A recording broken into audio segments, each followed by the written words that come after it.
She's going to record concerns, suggestions, that we hear along the way, and just trying to make sure that we're following through on these things and paying attention to what we're hearing tonight. I do want to take a moment and introduce Kara from the Interior Alaska Center for Nonviolent Living. So raise your hand. Thank you. She's with us tonight. She's our advocate on campus. And if there are counseling representatives in the audience, thank you. Raise your hand. This is a vitally important issue to our campus and every campus across the nation. It's an issue that we need to continue to make progress on, and forums like this provide an opportunity like that for us to seek your input and guidance and things that we can and should be doing better. And so we're here to hear that. We need your help in this effort, your guidance, your engagement, and we need to hear from you and discuss how can we form a culture that is more supportive, caring, and has greater safety. Just that simple. Okay? With that, I'm going to open the floor and we'll listen and hear your concerns and suggestions and look forward to the conversation.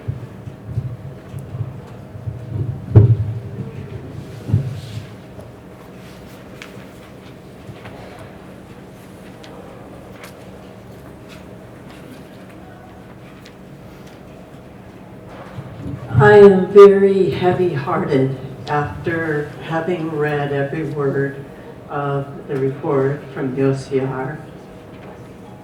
I'm especially heavy-hearted because some of us here very adamantly before 2010 and again in 2010, 2011 and on, we're talking about, we're telling administrators, we're telling the Diversity and Equal Opportunity Office exactly the violations that now, after all of this time, the OCR has found and demanded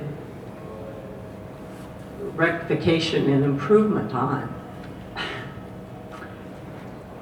It just hurts my heart because I think of all of the people.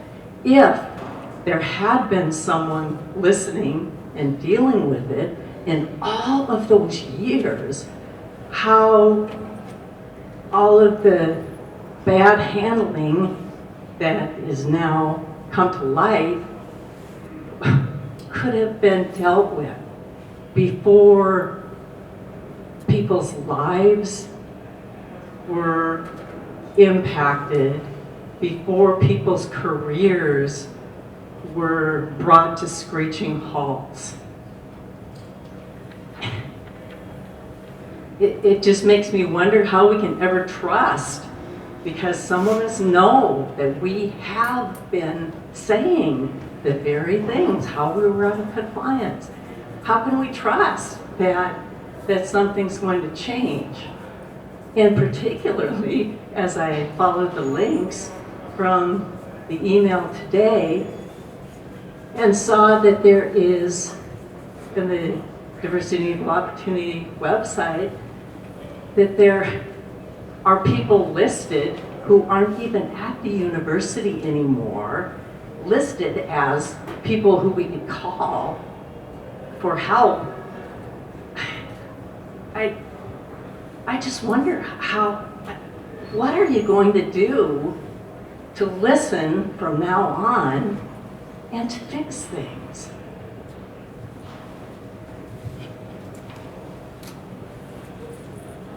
Thank you, Kate.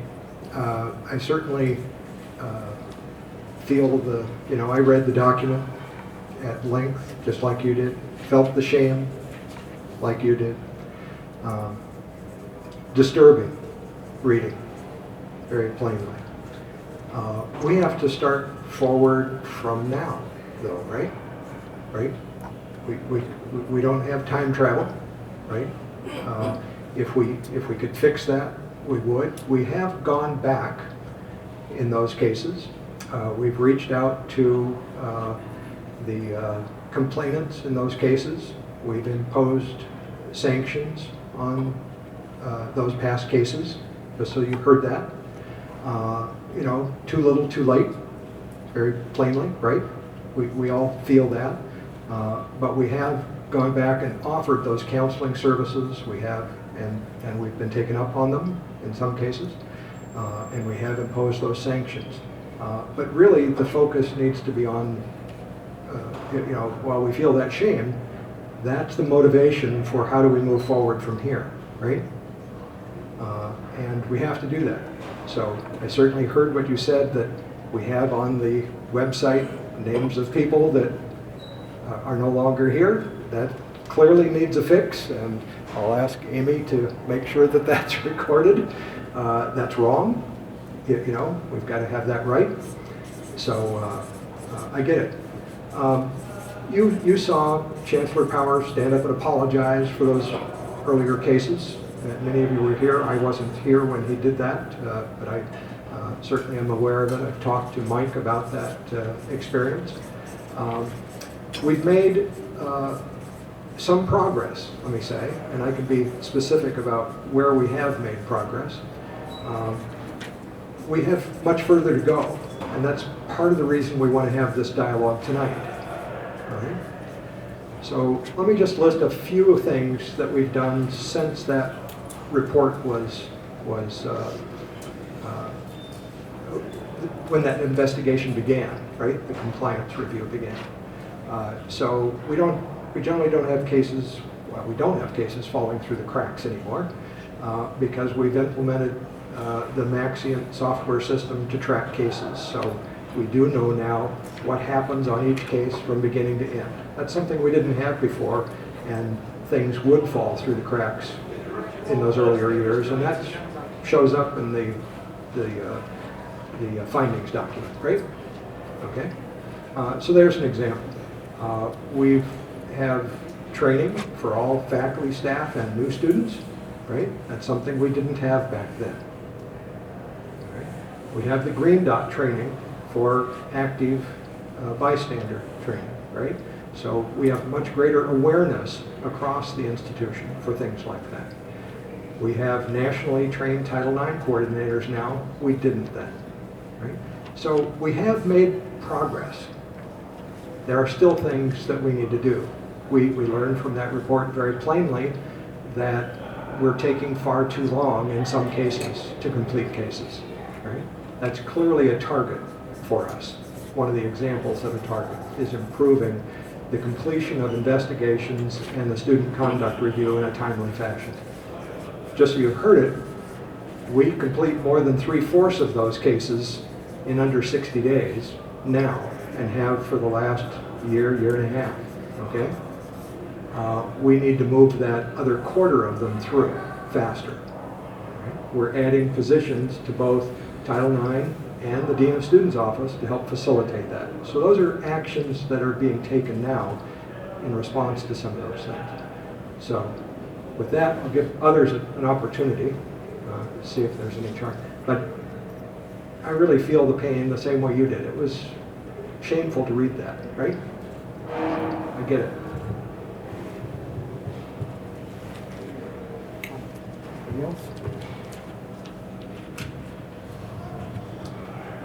Jeff. So in reference to moving forward, we also have to look at in the last year, 2 years, since this has come to light. That's right. Because that's part of the moving forward, yet we're still seeing some holes. And so I've heard from acquaintances that they've gone and reported Title IX incidences, and we're told these weren't Title IX incidences. And then later, with persistence, they eventually were like, oh, that is a Title IX incident. So is there some sort of recording or documentation when people make a report so there isn't a institutional way to keep down the number of reports by just simply saying, oh, that's not an incident, when in actuality it is? So I can perhaps let Kevin handle that, but my understanding, correct me if I'm wrong, is that every report is recorded, and then there's an evaluation as to whether it falls under Title IX or not, and that is recorded as well.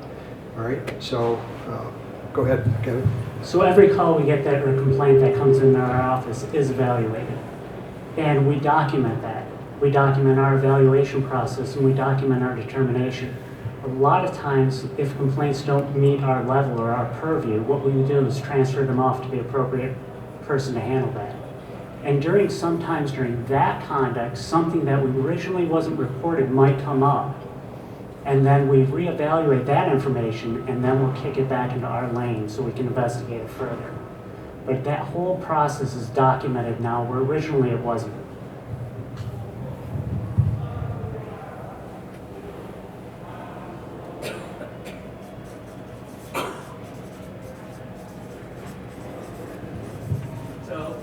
I can always count on Jeff. Along the same line, I have acquaintances who've gone to their supervisors and said, I've experienced a Title IX incident, and their supervisors said, are you sure that's not really Title IX?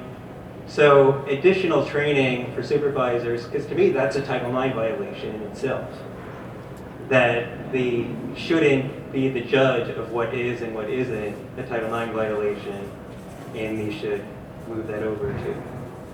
Yeah, I agree with you. If that is occurring, we would want to know about it, and we would want to make sure and have that communication with those faculty and staff so that they're not engaged in those judgment calls. Yeah, completely agree. So I guess I have a question regarding budget. So everyone's concerned about budget right now in pretty much every sector of our community. What's the university's plan for investing in prevention and intervention services in the immediate year following and then more long term? So yes, you all know that the university has had a series of budget reductions over the past 4 years. There have been increased allocations, as you heard me say earlier, to both the Title IX office and to the Dean of Students office, adding positions in each of those and not making reductions. And so that is part of it.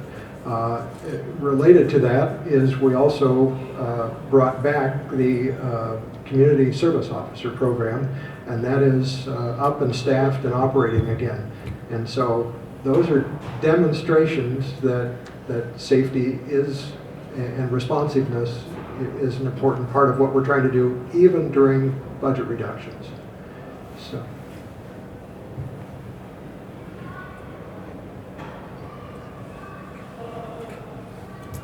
This is Regent John Davies.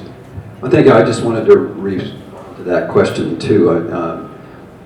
This issue boiled up to the regents about the time I came on the regents 2 years ago. And at that time, we were also in the process of trying to find a new president. And we did that. And then when we hired Jim Johnson, the first item that we brought to his attention was this item. And what the regents have told the president is, if you need to reallocate money, you have to get the adequate services and staff on board to solve this problem. This is job one. So while I won't say that resources are not a problem, because they are system-wide, but we have told the president to prioritize this at the top. So prevention, where does that fall in the mix? I mean, because I think that the services you're talking about are really important, but that's addressing what's already happened, and how do we change the norms on our campus to make it to where violence isn't tolerated in the first place. Yeah, so we need to have prevention education both on the employee side and on the student side, right? And there's a position being recruited at the Nanick Action and Diversity Center. I think you know about that one. That's largely for the student side. I recently recruited and hired a director of diversity and equal opportunity. I think maybe you know that. She's here in the audience. And one of her responsibilities is on the prevention education side for employees in particular. So that is an important part. Responsiveness, support, and compliance are the other three elements, right? And we need to make sure all four of those areas are appropriately addressed.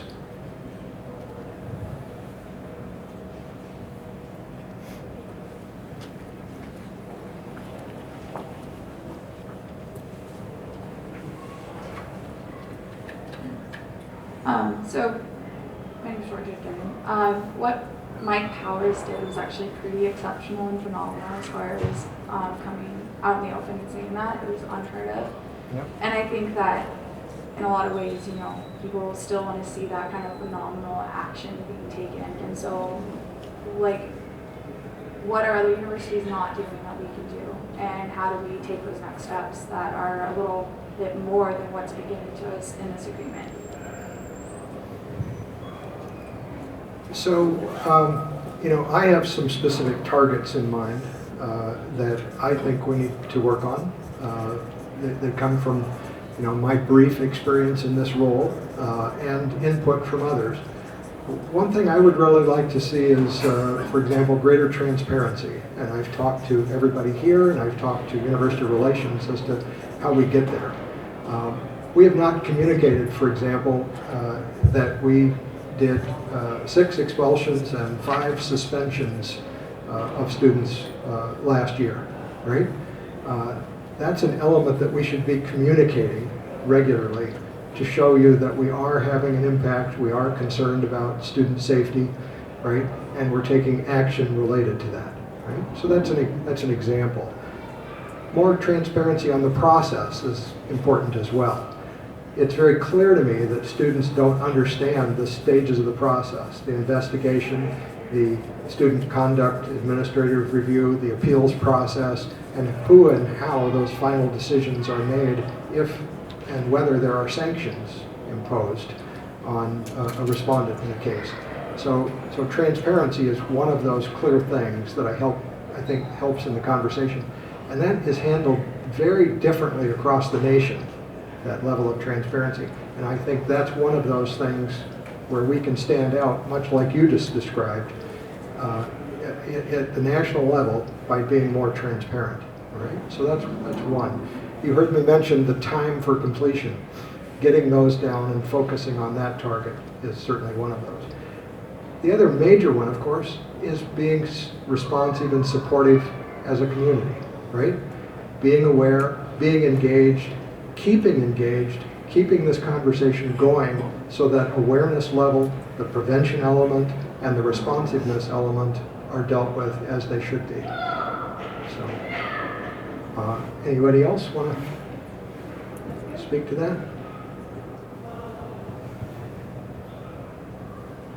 Hi, my name is Hilda Peters, and there's another aspect of this conversation that I would like to bring out, and that is, in order for the conversation about sexual assault and sexual violence to work, it really means breaking the silence. And there's a large community of people for whom breaking the silence is very difficult. We've spent a lifetime being quiet. Culturally, we may be not encouraged to speak. There may be a whole domino effect in our communities if we do speak out.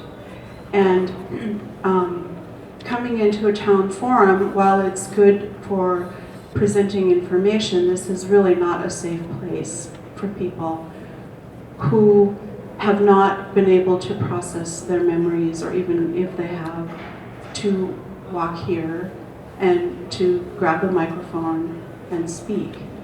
And so today I was really committed to to being able to speak, because I've sat in meetings for 3 years and I have to say it's been very difficult to listen to the information.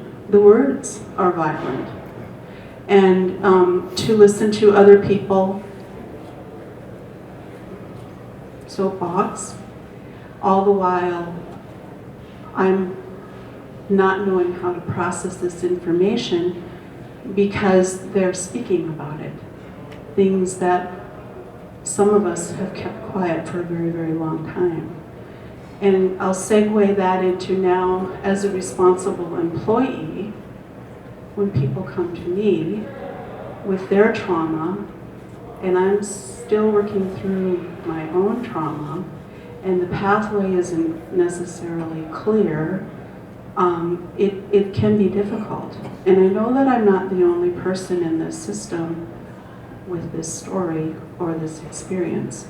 And so moving forward, I would like to see safer places for conversation, where people who are committed to advancing this conversation can go and feel secure, because I don't know what these people are going to do with my story. And if we want to advance that, people need to feel safe telling their story.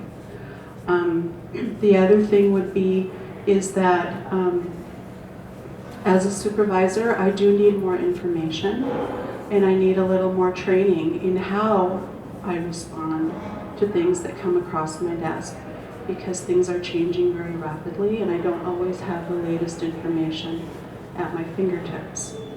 And then the other recommendation, I went through the materials on the website today, and I really do believe that the men are missing from those materials. I personally know 3 men that were raped on a university campus. Now, it's not as normal for men maybe, or maybe they're not reporting, but it does happen.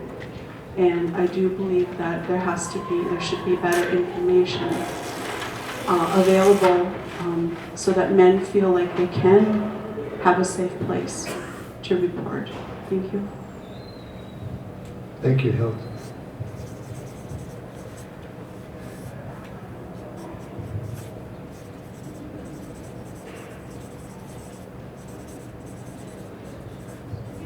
So perhaps I could get from the Health and Counseling Center, you could talk about the availability of confidential conversations, particularly for students.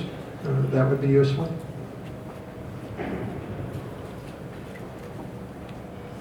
Hi, I'm Bonnie Brody, and I'm the Associate Director of Counseling.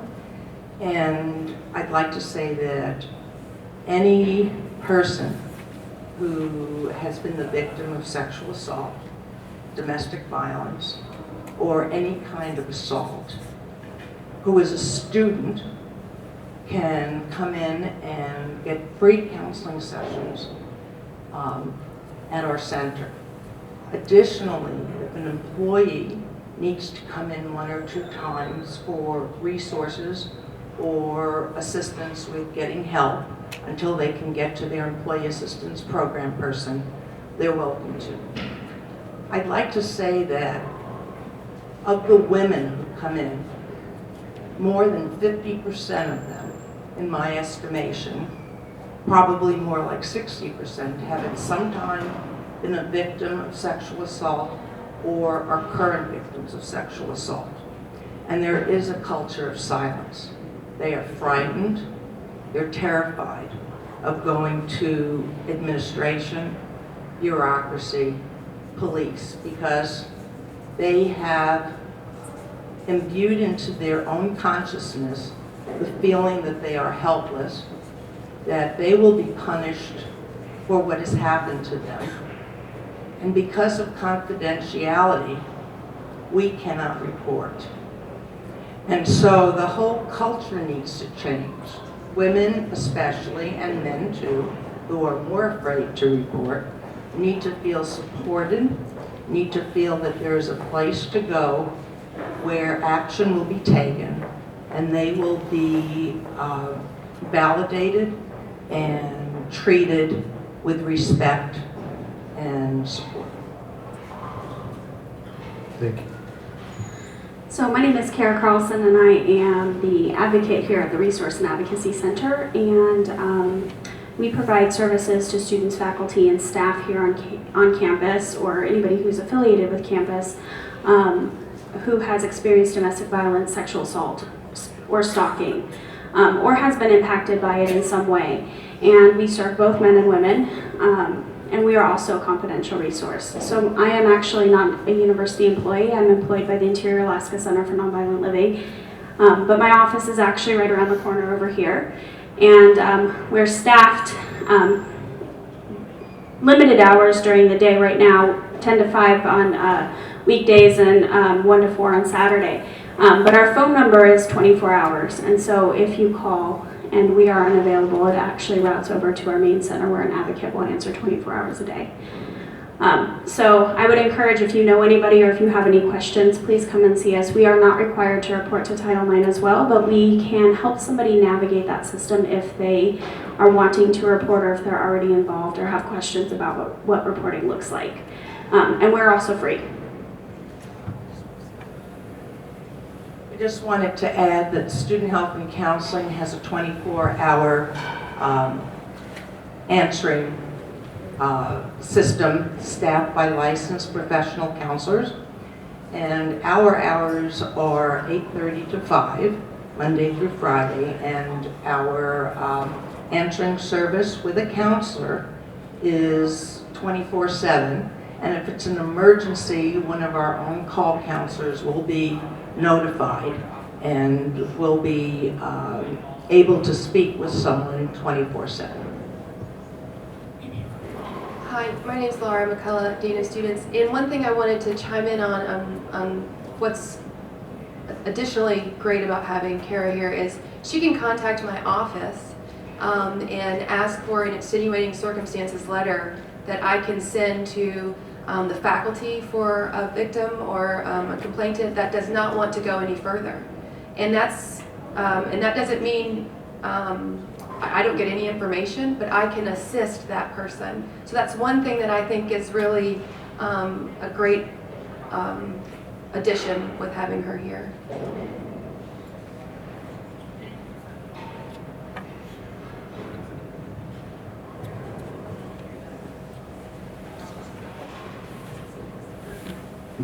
It's Bonnie, right? Yeah. Can you explain the employee assistance program? Because I always thought that I'm going through a significant life experience that I'm willing to even look up that phone number. That calling and getting a answering service in San Jose is what I've always pictured it to be like. What's at the other end of that phone number? Maybe Margot can answer that.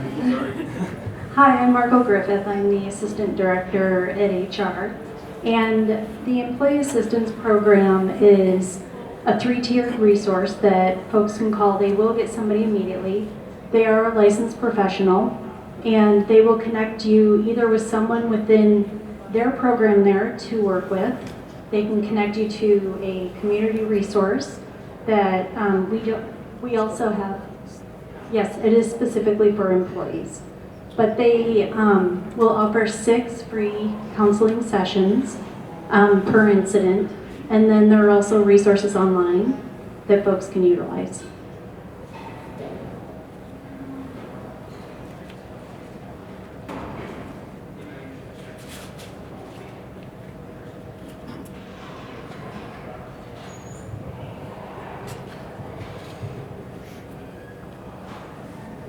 I had sort of a reply, because there was a question asked about investment and safety, and I had heard from the regents that this was a priority 2 years ago. We were going to invest in safety, and then we cut CSO. So it seems like there's a little bit of conflict in the different messages we're getting. And so I don't know now that we're moving forward, or now we investing in safety, or...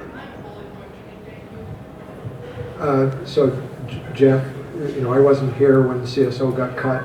Difficult for me to respond to that. The president gave me 4 charges when I started in my interim role. The first of those was safety.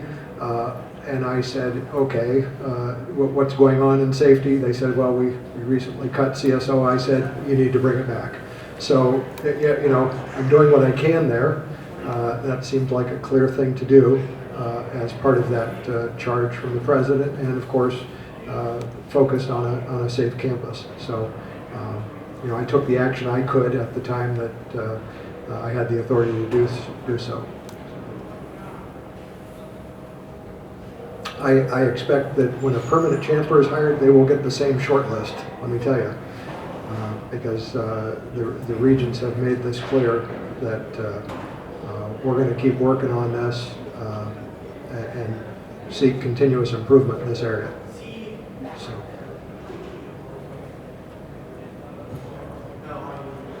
Chief Hitz, you were here when CSO was cut. Was there a discussion if this was a wise move, or?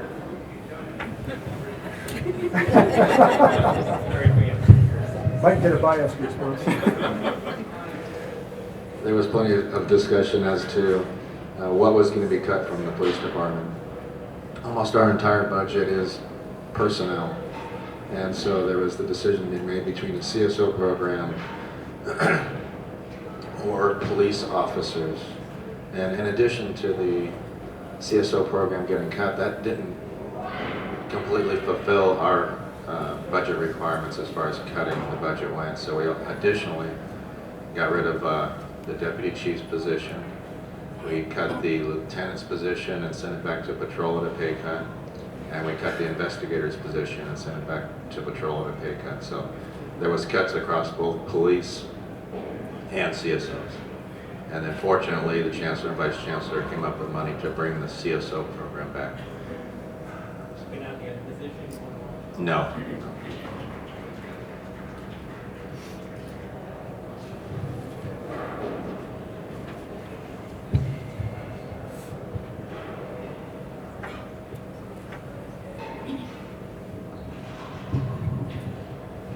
So I read through the report today that was released today. I didn't read every word like you did. I skimmed it. But one of the things that really struck me about the cases that they brought up was that for a number of them, it seemed like the focus was entirely on the catching the perpetrator and punishing the perpetrator. And so in a lot of cases, what happened was Professor X did these terrible things, Professor X was fired, case was dropped. Student Y did terrible things, student was expelled, that was the end of the story. So there wasn't follow-up for the victims. And you know, from my being educated about Title IX through the trainings that we now have, I mean, I never really understood what Title IX was, but I understand now that it has to do with access to education. And so for those students so really the emphasis is the victim, that they can continue to have access to education, that the campus be a safe place, yes, but you're never going to prevent, unfortunately, you're never going to prevent every single incident from happening. But they will happen. I mean, regardless of the best efforts, the best policing, the best of everything, they will still happen. What we can control is how the students, the system that the students then encounter. And so in those old cases, the system just wasn't even there for them. It was all focused on punishment. And once the evildoer had been dealt with, that was the end of it. There wasn't follow-up.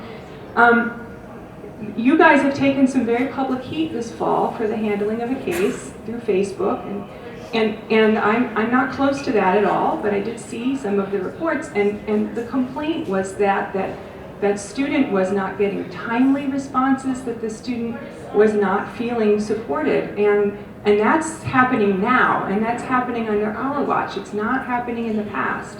So I'm just curious if that culture is shifting. You know, Bonnie, you know, once the student gets into counseling, that's great. They're going to get you know, kind, sympathetic, trained listeners. But it's important that the other aspects of the system also treat those students kindly and make sure to communicate with them so they don't feel like they've been forgotten. And I'm just curious if you guys could comment on that.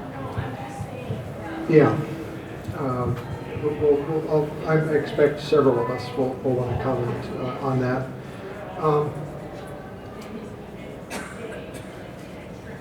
So you're right?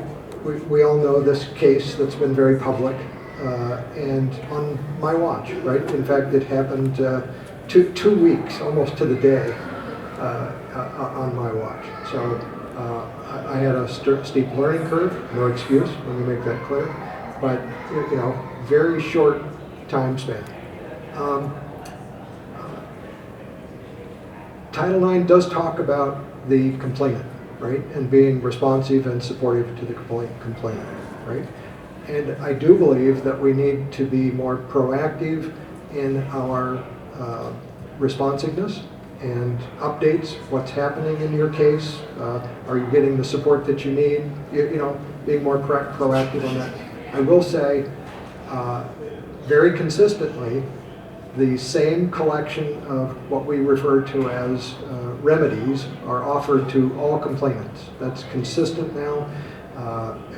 We have the same document that is given to each of them. You get the idea. That includes medical care if they need it, of course. It includes counseling if they need it. It includes academic changes to course scheduling, etc., room changes, all of that kind of thing, those remedial measures to help with their comfort level. So that consistent part is happening. The other part that Title IX addresses, of course, is equity for the respondent, right? And when we try to balance campus safety and due process for the respondent, that's a very delicate balance, right? That's very much like the court system. Do I let this person out on bail or not? How do I make that decision, right? It's based on the evidence, it's based on interviews, it's dynamic. It changes as evidence comes in, as interviews occur. All of that takes place in real time, and those interim measures that we call are affected by those choices, right? We quite often immediately, move a person out of a residence hall as information comes in. Sometimes people are trespassed from campus. So those interim measures do occur, and there's adjustment made as evidence arises, as interviews occur. You get the idea. It's the kind of situation where you're balancing that campus safety and due process, right? Innocent until proven guilty. That's the system that we live and breathe in, right? That we often end up with one or both parties unhappy, right? Because we're trying to maintain that delicate balance in that process. And we certainly saw the evidence of that in the case that you raised, right? So, it is a difficult situation for us. So I'll pass that along because I'm sure others will want to speak to this. We can do better, and we need to do better. I think that's the main thing that I want to say on that. But just emphasizing that these traumatic experiences are life-changing, and I'm not sure that, kind of chiming in on what the Chancellor said, I'm not sure we're going to ever make anybody happy. We're just trying to make sure that we can do the best that we can. So we are going to continue to do what we can and every time improve and improve and improve because we need to, and because that person deserves that. So I just wanted to say that. And you actually are correct. The main goal is to keep people in the educational environment and allow them to move forward and to keep them there and let them advance. We have the best intentions at heart with providing remedies. Sometimes they don't work, and that's what we need to follow up on to make sure what we have put in place is effective, or do they need to be adjusted? We might not have done that great in the past, but we are moving forward and making those adjustments. And everyone is a learning experience, and that's what we're trying to do. And that's why we've actually had more frequent discussions about remedies and what are effective and what is not. And I want to add to that really quick too, is I think one of the goals of my office is to help people navigate that system because I think the Title IX process is very complicated, and if you just experienced a trauma, understanding what your rights are and what's supposed to happen is not necessarily something that people are looking into. And so I think the goal of our office is to be able to offer the support, but also help people navigate the various systems, and that we can let them know what their rights are. We can connect them to the resources that they need, and we can do everything to support them to help them stay in school. And so Laura mentioned earlier that if somebody is in need of remedies because something's just happened and they don't want to report, that's something that we can help navigate on behalf of them. We can write a letter, we can make phone calls, I can contact Chief Getz and talk about getting, a trespass order on campus or those kinds of things on behalf of somebody if they are wanting that and if they sign a release of information. And so I think the goal of our office is to try and make the burden on the survivor a little bit less while assisting them in working with all of these systems up here, because it can be, quite frankly, it's overwhelming, and no matter what we do to make the access easier, bottom line is that if somebody's experiencing trauma, it's just tough in general. And so we're trying to, all of us work together to try and make it a little bit easier. But I'm also not a university employee, so if the system starts failing somebody, I have no problem speaking up. And that to me is really another thing where Kara has come to my office multiple times and asking questions. Well, why is it this way? Why do we do it this way? And in asking for, well, I think we need to improve this, and this is what my clients are asking for. That's what we need, is someone who is interfacing with those students in a different way than I am, and then that's why we're able to move forward in a positive way that's really meeting the needs of the students in a caring way that they're asking for. Hi. Last summer, a group of us were put together to discuss how to apply Title IX to field researchers, students, and employees. And I just want to bring that up in this venue to make sure that that doesn't just fall by the wayside. We put some documents together. We spent a lot of time on those documents, and I'm waiting to see what's going to happen with those. There were some issues. There was some concern about the legalities of what was said in these documents. But here we go. I mean, field research is about to start. Volunteers, people from the lower 48 coming up, and never having been on a research field cruise or field event. And as much as it's very important to pay attention to what's going on here on campus, people who are involved in research, and graduate students especially, have a really strong fear about what will happen to their career if they complain. It's a huge discussion. So I want to make sure that the work that we did as a group doesn't fall by the wayside, and it's still being discussed. So my question is it being discussed? Did you guys receive those forms? It certainly still is being discussed. It came up in public testimony, for example, at the board public testimony the other day. So yes, very easy. We want our students to be safe no matter where they are, our faculty, staff, and students to be safe no matter where they are, and to that we're working to improve their safety every step of the way. So this is Vice Chancellor Hinsman, Vice Chancellor for Research. So yes, I want to thank you for your efforts on that. And yes, we've talked about this many times with all our research leads, and we've unanimously agreed we will not tolerate any person abusing another person. So that's accepted completely across our campus. We do have we have distributed all the documents that have been created. We've implemented them.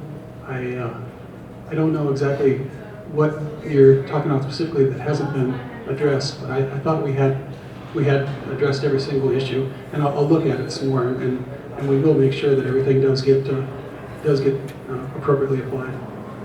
I just hadn't heard, and one in particular. There was a big discussion about, these are some really great ideas that we put on paper, but how does a person who's traumatized out in the field actually walk this path? And we sat down and we put some very specific steps in there. And we called it responsibility. On the form, one side is responsibility of the employer. We used words like employer and employee, no gender references or anything. And it was a step-by-step process because these people are basically in shock and they don't know what to do. So that's the form I was talking about. Actually, I very much appreciate that. We have distributed that. And so I think the committee first came up with the rights of the student, or can't tell what it was called, and I asked you to actually go beyond that and come up with another document, which was the responsibilities of the supervisor. And so we've distributed both of those, and I think we've got completely unanimous support for implementing those. But I will make sure that they're posted now on the VCR webpage, and I think we do revisit it frequently to remind people and to make sure that the supervisors do distribute it to all their people. But we have a commitment to making sure that does get implemented. Okay, you just suggested putting it on the Title IX webpage, and we can do that. That's a good suggestion.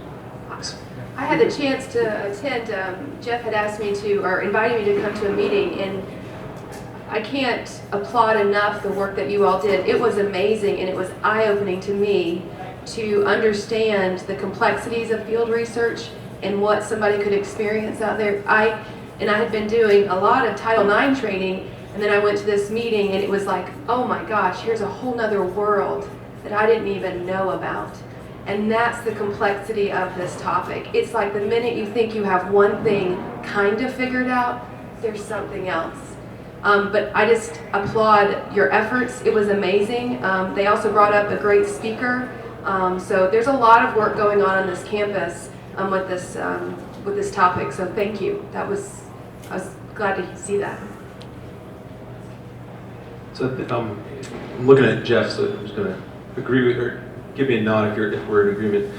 So I'm the director for DRAW Outdoor Adventures, and so Frank is teaching Field Safety 101, a more call it occupational safety course about going into the field itself.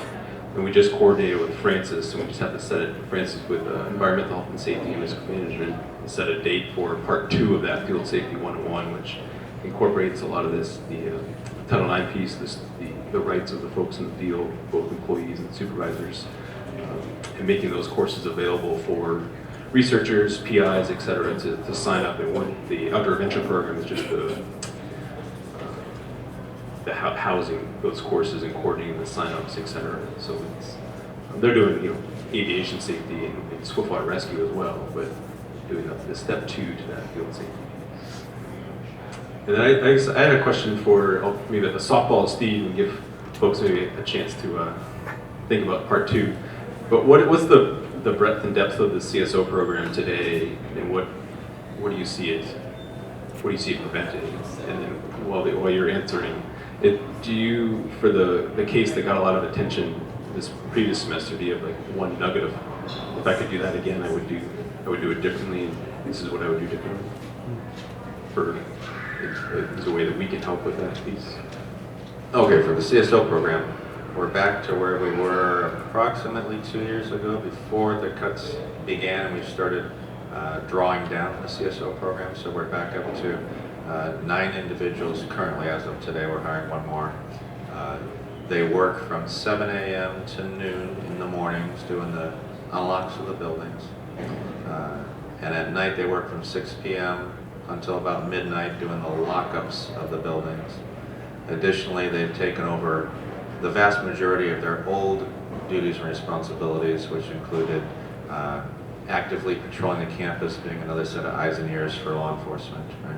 Doing security escorts for individuals that don't feel comfortable moving from one location to the next, doing vehicle unlocks when parking enforcement isn't working, doing vehicle jump starts at the same time when parking enforcement isn't working, running the lost and found for the main lost and found for the university, which is out of our police station, doing bicycle registration, running an arms room for the students and staff and faculty. The couple of things that we did not take back or reassume duties of was full parking enforcement, because we got parking enforcement that works during normal duty hours. So emergency parking enforcement activities we'll take care of after normal duty hours. And we did not bring back fingerprinting, which was a complicated and time-consuming effort. Some of the CSOs are still in training right now, but as they get on their own, we'll be able to spread the hours out somewhat to cover a little bit more of the time frame throughout the day. You want to take a shot at the next? Sure. So the question was, in the most recent case that's gotten a lot of publicity, would we do anything differently? One, we wish that it had not happened. Number two, I wish that the complainant in that case, and again, this kind of comes back to, you can never make anybody happy in these traumatic emotional experiences. I just wish that she could have gotten and felt better about what she received from the university. I mean, I just, I don't know how to, I want her to have more care and that she felt like she was cared for. And that doesn't seem to be her experience. And for me, as far as doing the investigation piece, it would have been a lot better for us to complete the investigation well within 60 days. I would have liked to have accomplished that within 30 days.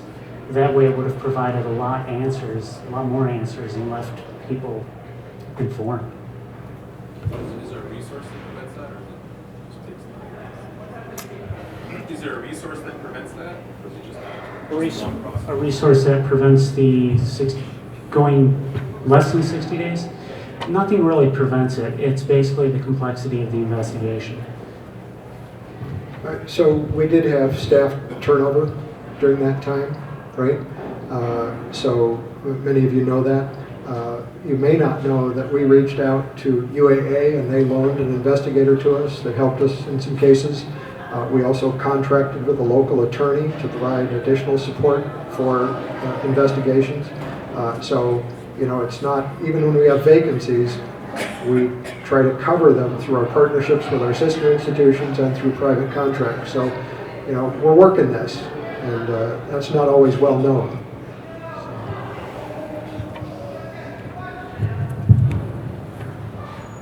I had a quick question about the CSO program. I was curious what proportion are women? And then a follow-up question is, what kind of training do the CSOs receive regarding sexual assault? The proportion of women is that one woman applied and she was hired. The rest were men that applied. They do not receive formalized training in sexual assaults per se. They're not an enforcement arm, so to speak.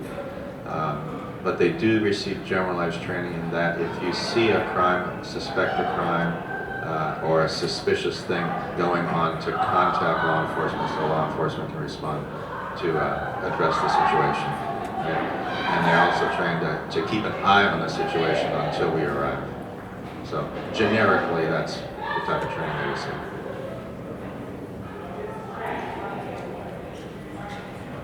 Another quick follow-up.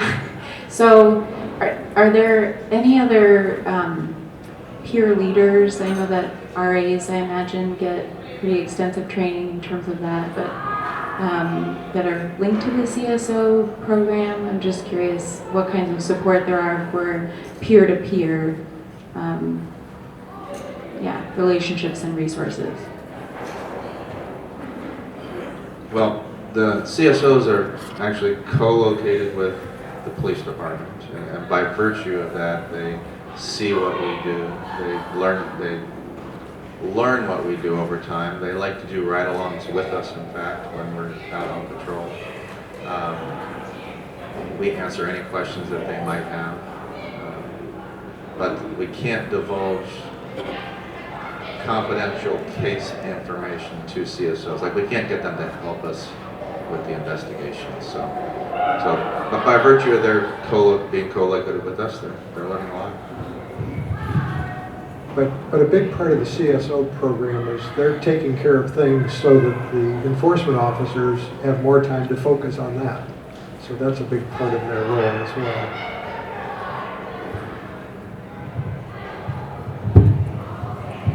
Hi. So I first learned about this through the email that the president sent out to everybody. But I didn't really know what was going on until I read the article in the Alaska Daily News. And in there, they said something about the cases of students who were gone after essentially for underage drinking when they brought a complaint forward.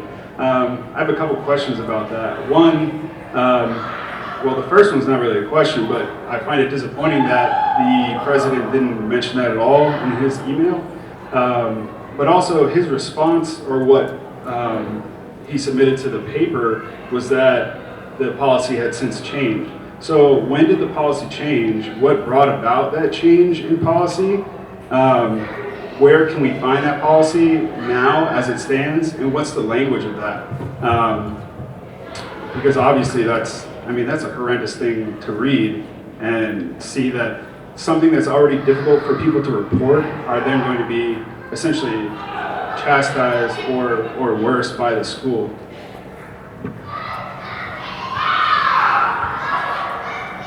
I think you might be referring to one case several years ago where I don't recall a specific case, but I know that we try to use common sense in what we're doing, and we try not to re-victimize victims or punish victims for coming forward. Yeah, so the policy that you're looking for is Board of Regents policy. So if you go to the alaska.edu website and then look there for the Board of Regents and go to policy and regulation, that's where it'll be. It's 0902040 if you want specifics. And it makes it clear that we can we should not retaliate or cite complainants for minor consuming. It prohibits the university from doing that now. To the best, I would have to double check, but I believe that changed in, I can't remember if it was 15 or 16. July of 15 it changed. So, clearly a bad practice because it was inhibiting people from reporting. If I report, I'll get cited for minor consuming. That was a poor practice, a poor policy. That policy changed, and we no longer cite for that reason. So did we address all the elements of your question? That's something that we for the campus community. As part of not what other people have been saying, like a supportive atmosphere. Because there's nothing that an underage person is going to feel worse about than going to a stranger and having to tell them this traumatic event when they have, this thing hanging over their head where they're going to get punished afterwards too. But so letting everybody know that would be pretty important, I would think. Yeah, I think that's part of the transparency conversation, process. What are the processes and procedures that relate to this? How do they work? What can we do? What shouldn't we do? And why? So I agree. So let's make sure and record that we need to better communicate that piece. And to clarify, I looked at those cases very clear. Really wanted to do some research to really understand that. And the way OCR was looking at those cases was what remedies and resources were provided to those students at the time that they reported their incident that occurred. What OCR found is that we didn't provide enough remedies or the appropriate remedies that we needed to. 2 to 3 weeks later, or 6 months later, there was a policy violation with alcohol with a complainant. And then by addressing that issue, that means we held that person accountable for drinking underage. But since they were a complainant in a sexual assault, that's what OCR was seeing as holding them accountable. So that's where that's a little bit messy. Does that kind of make sense? Because those cases were really concerning to me. Yes, yes. In many of the cases, that's what happened, yeah. But still, it's wrong, It's still, because we yeah. didn't provide remedies. Right. Which is meaning to say that what OCR looked at is if we offered the correct remedies to start with, that might have prevented that incident of alcohol and that to happen. But you're still 100% right. We've got to make sure that those reporting is difficult enough. We don't need any other hurdles, any other barriers. Number one.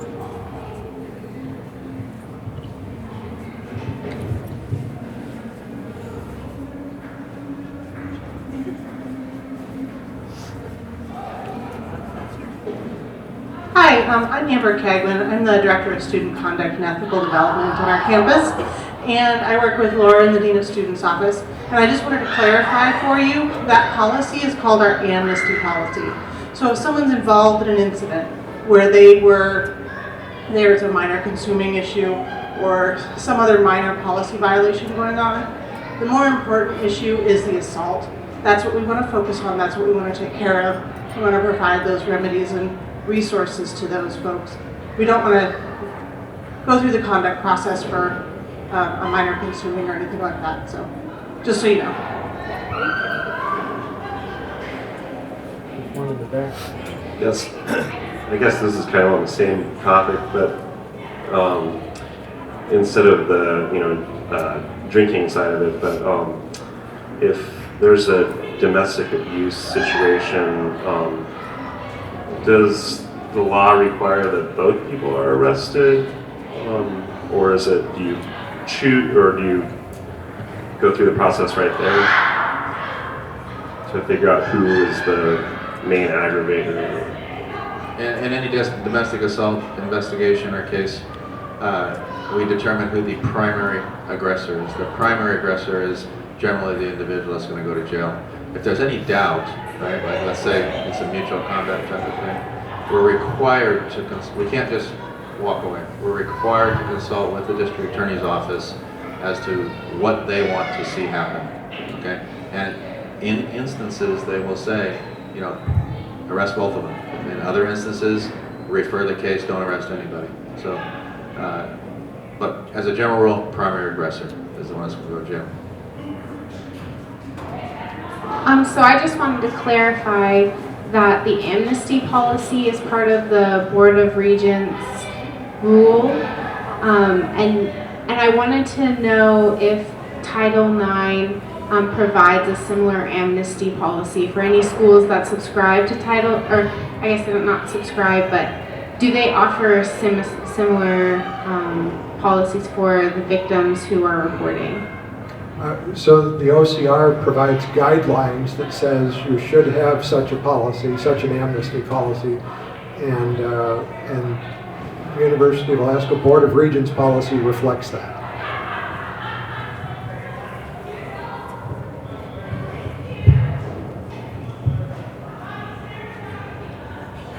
There's been a lot of talk about safety and CSO programs, but the CSO program isn't created for Title IX specifically, and I think that it's going to be really hard for you to get people to come forward and talk about it. And so when you're imagining this safe space, this safety that you're focusing on in the future for UAF, you need to also recognize that it needs to be an environment of trust and not one of paranoia. And I think that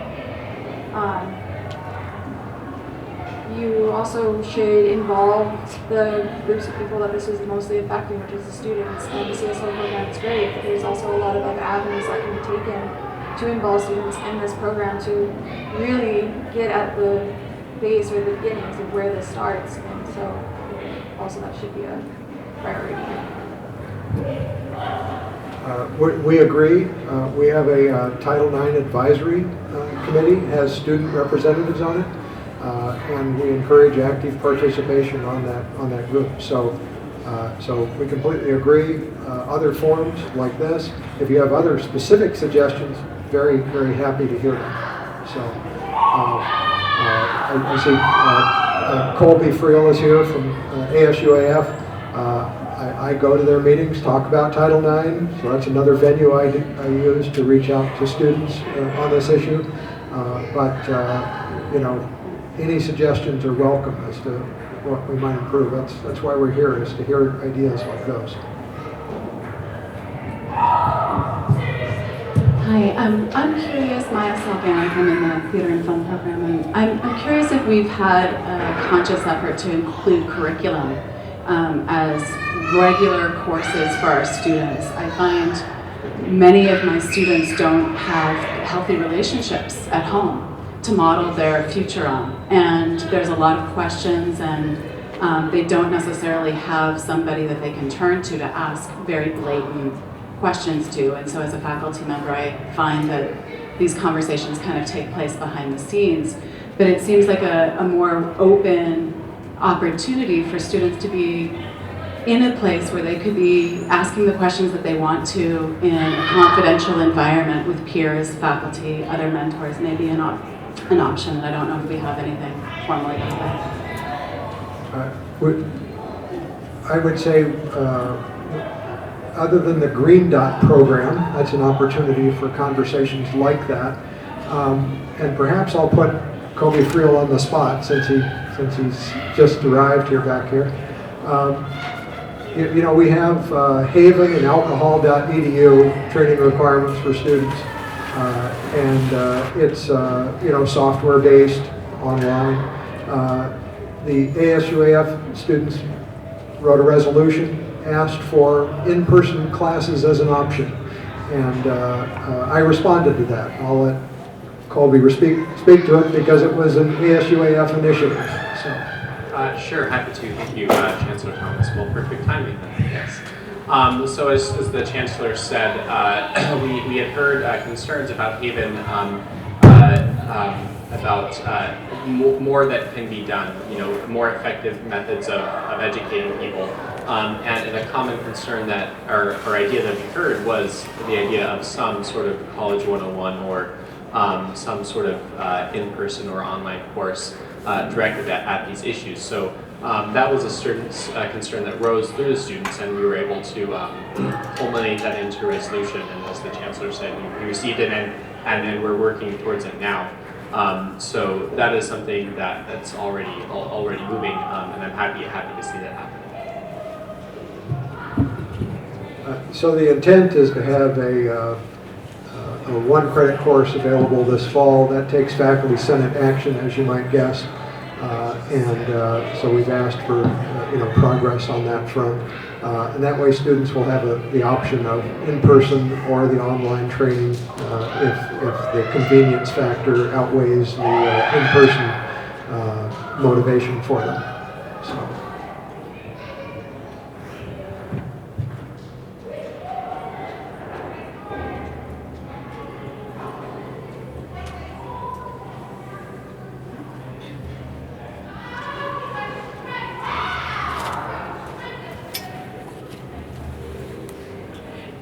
There were a number of specific reporting dates, times, things that have to be reported to OCR, the follow-up, the changes that have to be made, the fact that the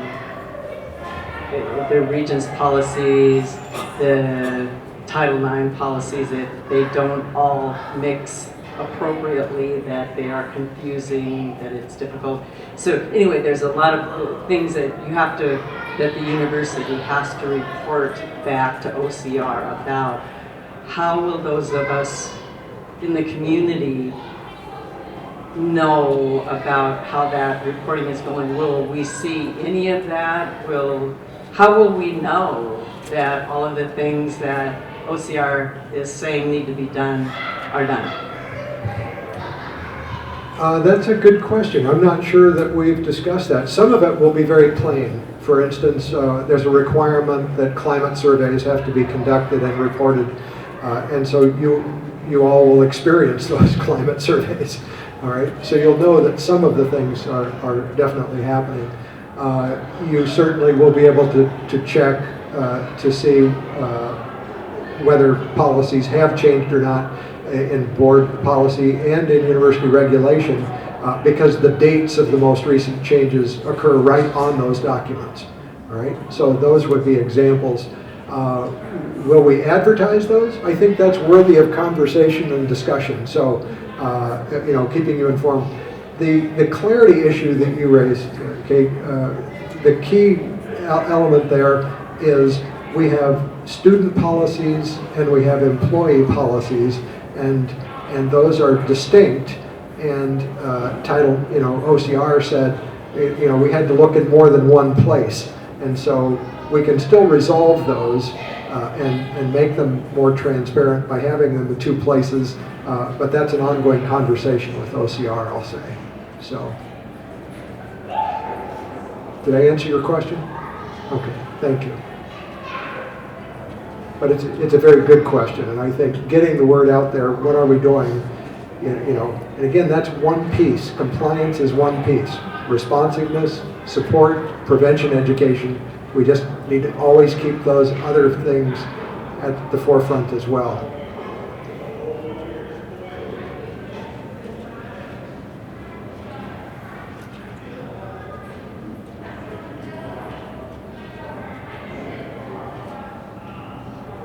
Slowing down.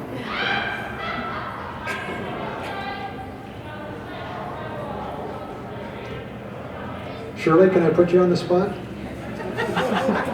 Sure. So Shirley wrote to me with a suggestion, and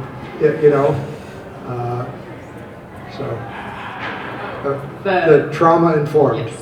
Yes. So I am a major in the social work department, and something that we focus a lot on is trauma-informed care. And I think that that's something that our university and the system as a whole is slacking. I know that I think maybe almost a year or two ago, there was a coordination with law enforcement in the community and the university, and they held a trauma-informed care investigative training.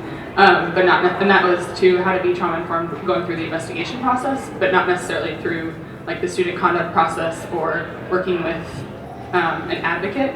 Advocates are going to be informed on trauma-informed care, but it's something that faculty and staff are slacking in knowing the knowledge, just basic understanding of students that have experienced trauma, and outside of sexual assault, domestic violence, you can experience trauma through any type of event that happens to you, and this can happen to students before they even set foot on our campus, and I think that that's something that the university is slacking in.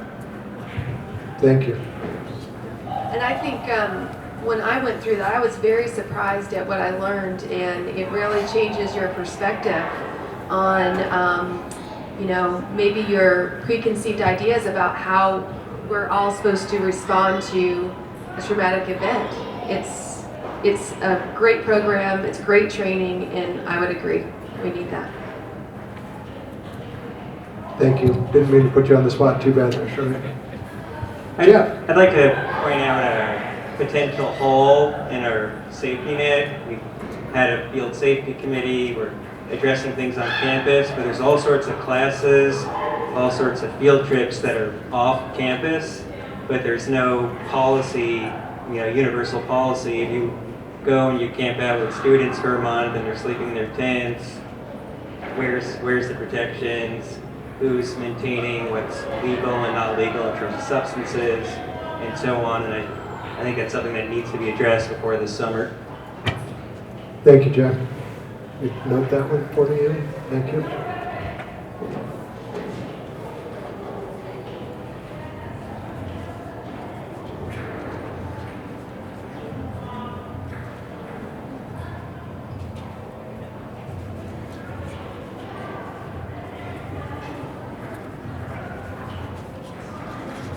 Any further questions or comments or suggestions or concerns?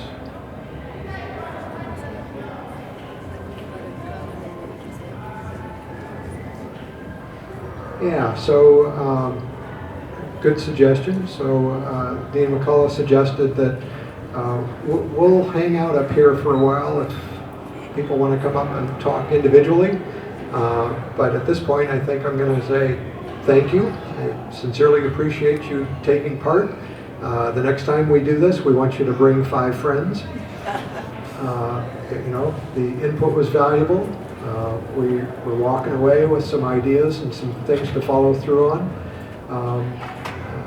We had a forum late in the fall, and I wanted you to know that there were two or three outcomes that occurred from that, just so that you're aware of that. We got asked, can we revise the policy on pepper spray within the residence halls? We looked into that. We made that revision. That policy changed as a result of that forum. Okay. We also received some feedback that perhaps we had too many Title IX and too many explicit Title IX posters pasted around, and it made some people uncomfortable. So we reduced the number of those. They're still prevalent, but we did actively reduce the number of those and took that action based on suggestions from that forum. So we will look at these and try to follow through in the same way that we did last time and continue to make progress here moving forward with your suggestions. So thank you again for taking part, and sincerely appreciate it. And let's keep this dialogue up, and let's keep this sense of support and focus on safety moving forward. And I brought some business cards. If you are interested in participating in some way but you're not sure how to get involved, you can take my card, you can email me, and I can connect you with a variety of different options available. So the key is finding your place, your niche, and how you can participate. So if you're interested, let me know. Thank you. Should this get turned off here?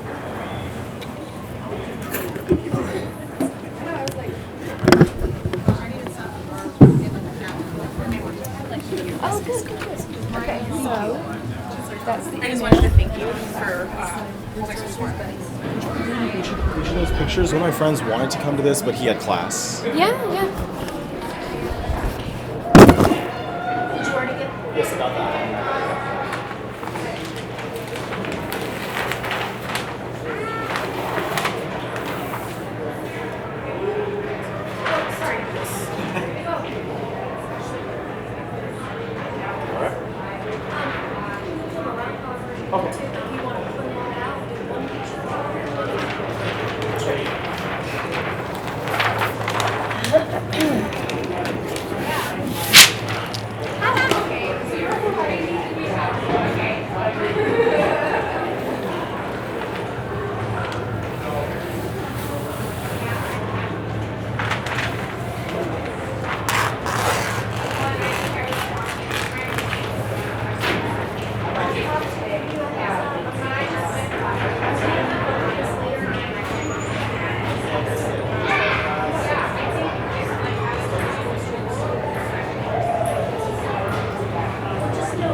Reinforce.